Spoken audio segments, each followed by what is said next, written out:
I'm Kat and welcome to my kitchen. Today I'm going to be making mini orange cakes with vanilla cream frosting. So I'm going to start out here getting my cakes prepped. I have, over here I have 1 3/4 cup organic whole wheat flour. I have 2/3 cup raw sugar. I have 4 tablespoons canola oil. I have 1 teaspoon baking soda and a 1/2 teaspoon sea salt. And then also 2/3 cup, or rather, excuse me, 3/4 cup water. And I need the skin, the grated orange rind of 1 orange, and I also need 2 tablespoons fresh orange juice. So I'm gonna juice my orange and use the juice from the orange that I already I'm going to use the peel of. So I have everything pretty much all ready to go except for my orange rind. So I'm just going to take the smallest side of a cheese grater, and my orange is rinsed, and I'm just going to grate my orange.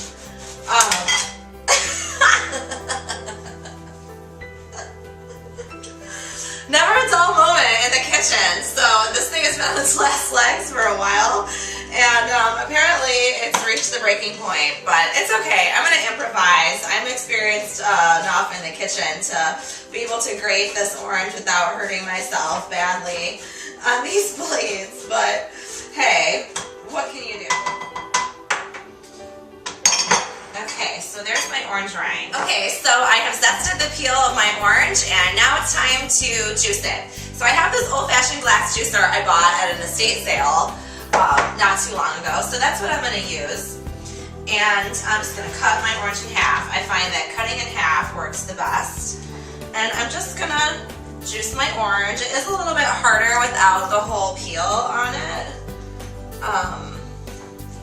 but it'll work.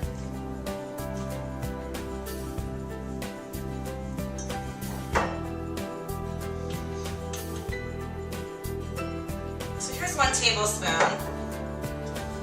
Out of the way so you can see. And I have this little wire mesh strainer. There's not really any seeds in this, but just pour this through anyway, just to make sure. And we should be good here. Here we go. Ta-da! And then again through my mesh strainer.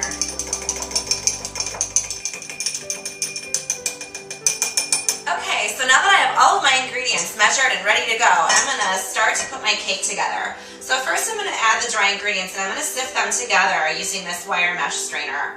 I just find it to be a lot easier than, I do have a traditional hand sifter, and even though it's a great workout for the arms, it takes forever. So I am all about making baking and anything in the kitchen as simple and easy as possible for all of us healthy, beautiful women or men who are on the go and don't want to spend forever making something delicious and healthy. So I have discovered that using a wire mesh strainer is a really efficient way to sift dry ingredients when you're baking. And as you can see, it's extremely fast. I'm almost done sifting these ingredients together.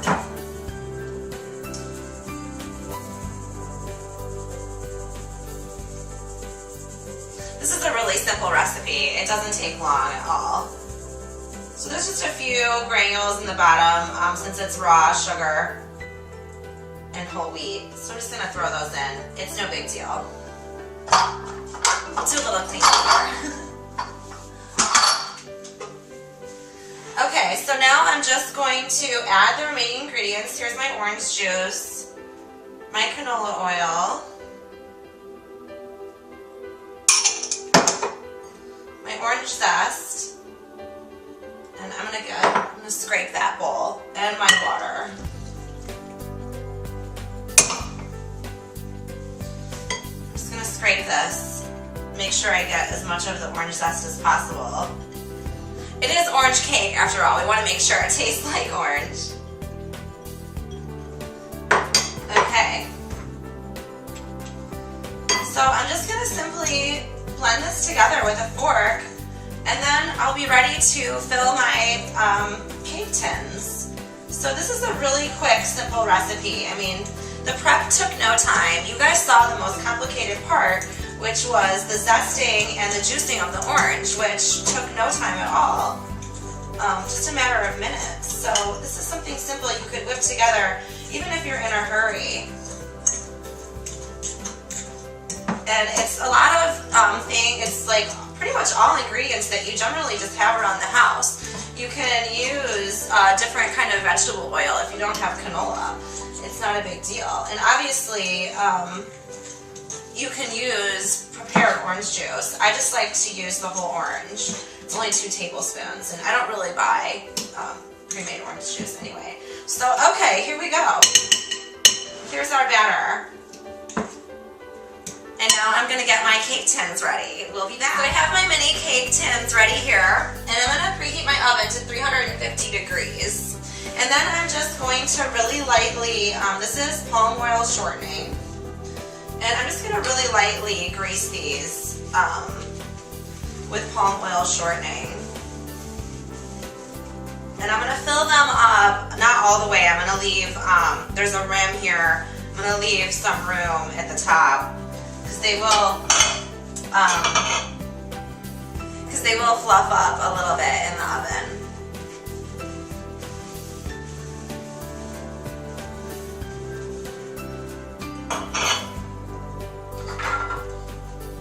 So now my tins are greased, and I'm going to just fill them with this spoon here.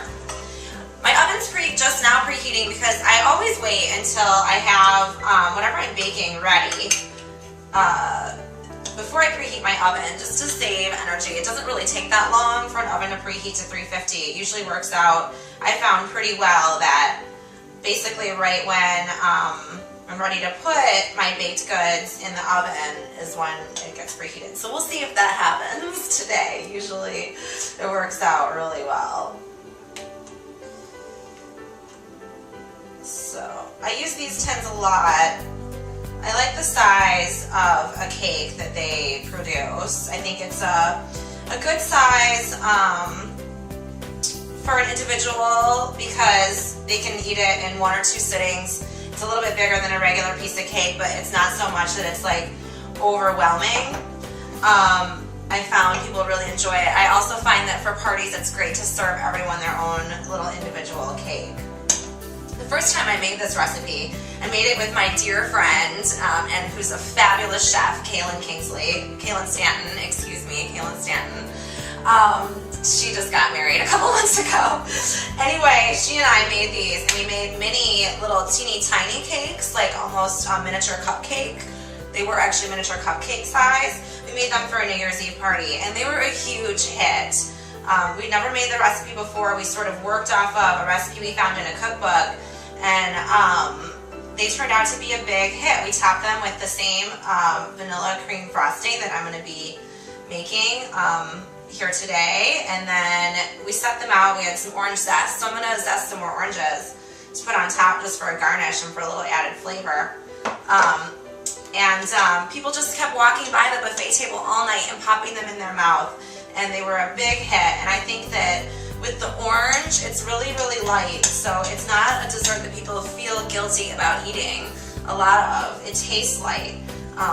Obviously, with the ingredients that in here, they're light as well. They're not high in fat or anything, so that's good. But they taste light too, which I think is really important. At a party setting, people don't want to feel too full, so it's a good dessert to serve.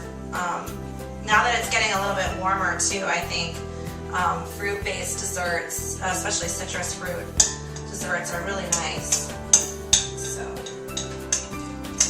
So it looks like we're only going to have enough for 3 cakes here. This cake pan is a little bit bigger than these others.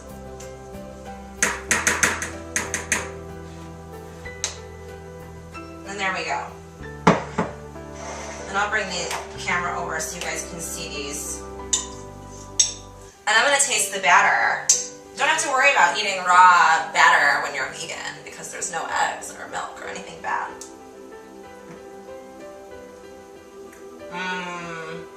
It's as good as I remember it. Here are my cakes, ready to go in the oven. As you can see, they're not filled all the way out to the top of the tin. So my oven's preheated, so I'm going to put my mini cakes in.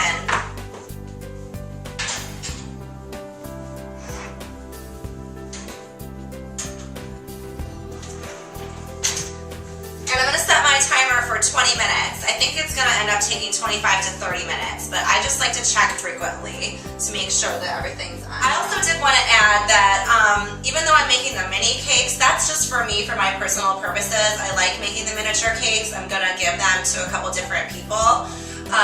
But I do want you all to know that this recipe does make one normal size round cake. So you would be totally fine just making this for a dinner party in one size. The recipe is the right amount for a regular size. Okay, it's frosting time. So here we go. I'm going to show you guys how to make vanilla buttercream, vegan vanilla buttercream frosting. It's pretty easy. You definitely need an electric mixer for it to work really well. And you can use this same frosting recipe to frost all kinds of different cakes and cupcakes and whatever. It's really, really good. So I'm going to start off with a cup of, this is Earth Balanced vegan margarine. I just had it sitting on top of my stove to soften a little bit. It's been in my refrigerator for a while. So this is a half cup, these are half cup sticks. So we're going to use about a cup. This is going to make a lot of frosting. It's going to make enough actually for 2 large cakes, 2 like normal size cakes. I have some other baking to do, so I'm going to keep it and use it for some carrot cakes as well. So I'm just going to start to cream this. I'm going to put it on high.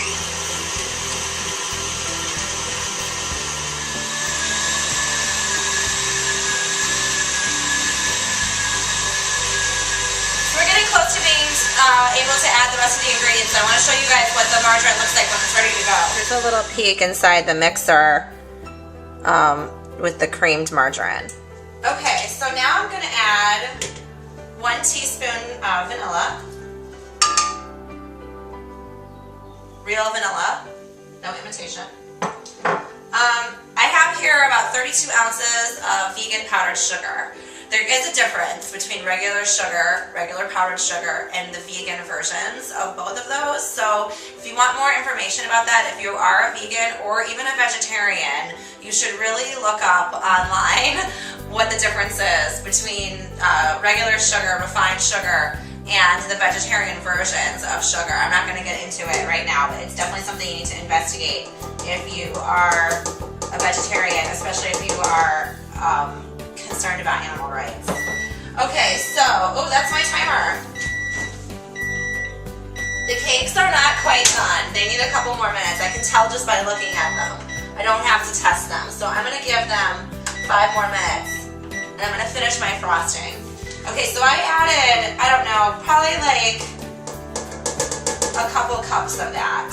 And then I have rice milk here. I actually prefer to make this with silk creamer, just regular silk soy milk creamer. I don't have any though, and I have some rice milk. So I'm going to improvise. And you're going to want to use at least 4 tablespoons of this. It's to your own desired consistency. You want to make sure it's firm yet spreadable. Okay, so there's 4 tablespoons, and I will truly probably add more. Especially since I'm making the mini cakes. It's a little bit harder to ice those, so you need your frosting to be more manageable. So I'm going to start off slow on the mixer. I don't want the powdered sugar to go everywhere. And then I'm going to start to crank it up a little bit.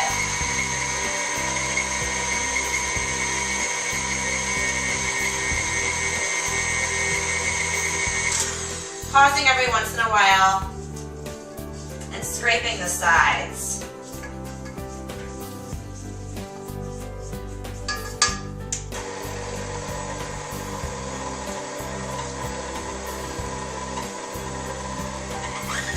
Keeping an eye on it. And I suggest waiting until you have what you've already put in blended together really well before you add more.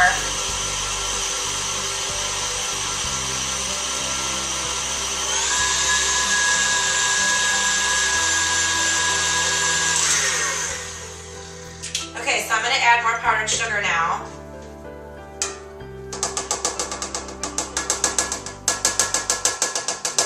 That's like another cup and a half. I'm not sure if I'm going to use all of this powdered sugar. And I am going to go ahead and add, oh, there's like a powdered sugar dust, a little bit more rice milk as well. And I'm just going to keep playing with this until I have the right consistency. So it'll probably be a couple minutes of just me doing more of the same, scraping my mixer, starting off with a slow speed, cranking it up a little bit, getting everything mixed together, and just coming up with the right consistency. I did end up using the rest of the sugar, the powdered sugar, and I added a splash more vanilla. Look at this vanilla cream frosting. It's ready to go. This is like the perfect consistency for me. It's gonna be good. I need to test my cakes and see how they're coming. I think they're probably about done. My handy dandy cake tester, ooh, they rose a lot. They are done. Okay, oven off, timer off. So I'm gonna take these out and I'm gonna set them on a cooling rack I have set up in the other room. I don't have a lot of countertop space in this kitchen, so I'm just gonna put them on a wire cooling rack. The ones that are gonna be little, fluted cakes, I don't know, the term is escaping me. These cakes I'm going to cool upside down because they have to fall out of the pan. The spring form is going to be fine, just how it is. Here's my cakes cooling. So I'm going to let my cakes cool on the rack in the pans for about 5 minutes, and then I'm going to go around the edge of them with a knife and get them out of the pan. The springform pan is really easy. You just unhook it and it's good to go. And then I'm going to leave them sit there until they're completely... Okay, so it's been about a half an hour and my cakes are cooled off. As you can see, I got them really easily out of the pans. They just fell right out. And I'm ready to frost my cakes, and I've got a platter ready to put them on to get ready to serve. Got my orange zest here. I zested 2 more oranges. I'm not sure, I don't think I'm gonna need all of this. You have to be careful with the orange zest because it is strong tasting. So I've got my little mini spatula here, and I'm just gonna get ready and start frosting these cakes. It's pretty simple. It really does help, especially if you're using a mini cake, to have a small spatula to go around them with. And as you can see, I made the frosting a consistency that makes it really spreadable. So typically I do put these on some other type of plate to frost them so I can turn it more easily. Let's see. Didn't really think about that. I don't know why. So I'm going to put a generous amount. I'm going to smooth this out a little bit. I'm probably not going to add tons more frosting to this because I don't want it to be, the frosting is pretty rich and the cake is really light, and we want to kind of keep it that way. Don't want it to be too rich. I mean, we do have a little bit of leeway regarding the richness because of the fact that orange cake is so light. So, just about done here with this one, and I'm just kind of going around and looking for areas where I had a little bit more frosting than I wanted and trying to move it around.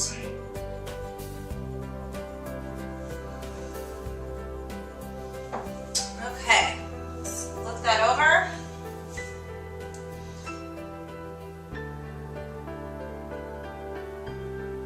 That one's done.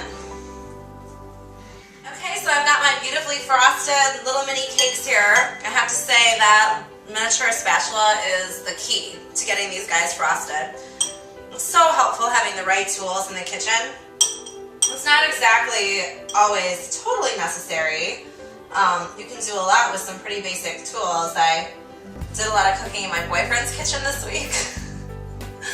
The bachelor kitchen is amazing, and I realized cooking there that if you're creative, you don't need that many tools really. The basics can get it done. So I'm just topping this with a little bit of orange zest. It will add to the flavor, but Also, it's really mainly just for looks, truth be told.